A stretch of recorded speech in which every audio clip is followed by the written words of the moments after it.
এক ছেলের কাছে ছিল মাত্র 50 টাকা। ছেলেটা এই 50 টাকা নিয়ে কয়েকদিন ধরে ঘুরে বেড়াচ্ছে। ছেলেটা মনে মনে ভাবছে, এই 50 টাকা নিয়ে আর ঘুরে বেড়ানো যাচ্ছে না, আজকে আমার কাজটা সেরে ফেলতেই হবে। এই চিন্তা করতে করতে হঠাৎ দেখে একটা ফলের দোকানে এক রূপসী কন্যা ফল কিনছে। ছেলেটা সাহস করে ওই ফলের দোকানে গিয়ে ওই রূপসী কন্যা মেয়েটিকে বলল, আপনার জন্য কিছু ফল কিনে দেই।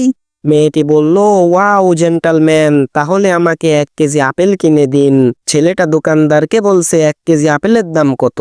দোকানদার বলছে, 1 কেজি আপেলের দাম 400 টাকা। ছেলেটা শুনে তো পুরাই অবাক, ওর পকেটে আছে মাত্র 50 টাকা, আপেলের দাম চায় 400 টাকা। তখন ছেলেটি তার পকেটে থাকা 50 টাকা বের করে ওই রূপসী কন্যা মেয়েটিকে দিয়ে বলে, আপু, এই 50 টাকার ভিতরে আপনি আমাকে কিছু একটা কিনে দিন। তখন মেয়েটি ওই 50 টাকা ছেলেটিকে দিয়ে বলছে, আপনার টাকা আপনিই রাখেন, প্রেমের স্বপ্ন দেখা বাদ দিন।